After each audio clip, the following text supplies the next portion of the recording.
Сәлем достар, каналыма қош келдіңіздер. Бүгін сіздермен дастарханның көркі болатын дәмді әрі нәзік тарталетки дайындаймыз. Алдымен бізге бөлме температурасында тұрған майлылығы 60%-дан жоғары сары май қажет. Оған қантымызды қосып араластырамыз. Біркелкі масса болғанша миксермен де араластыруға болады. Жұмыртқаның сары уызын қосамыз. Бұл жерде мен 3 дана жұмыртқаның сары уызын пайдаландым. Енді барлығын толықтай тағы да араластырып аламыз.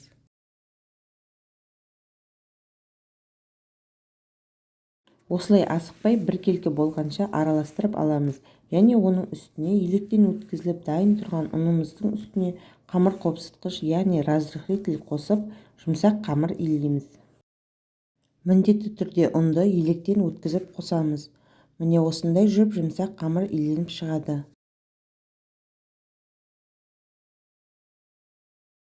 Енді қамырымызды бөліктерге бөліп аламыз. Міндетті түрде таразыға қойып, шамамен 15-18 граммдай қосамыз. Одан көп қоссақ, қатты көтеріліп, дұрыс шықпай қалады. Арнайы формаға салып, барлық шетін келтіріп аламыз.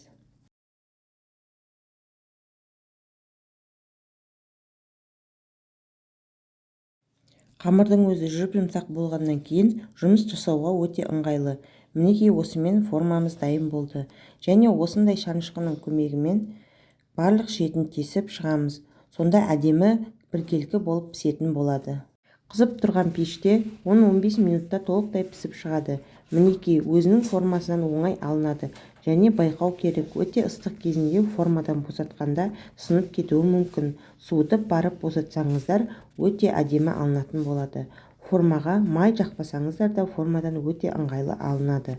Осындай сүп-сүйкімді әдемі болып шығады. Тарталеткидің креміне творожный сыр, сахарный пудра және 33%-лық сливки қосып миксермен араластырдым. Миксер және крем дайындайтын ыдысымыз құрғақ болуы қажет. Май, су тамбауы қажет. Сонда крем осылай өз формасын ұстайды. Көп миксерлеуге болмайды. Көп миксерлесеңіздер іріп кетуі мүмкін. Мен дайын болған кремді осылай құйып шықтым. Өз қалауларыңыз бойынша әсемдеуге болады. Бастысы осы құраммен жасасаңыздар керемет шығады. Менде бір жасағаннан әдемі болып шықты.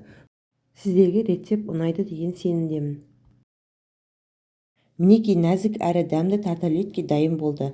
Рецепт ұнаған болса лайк басып, комментарий қалдырып, каналыма жазылып кетуді ұмытпаңыздар. Баршаңызға ас болсын. Видеоның соңына дейін қарағандарыңызға рахмет.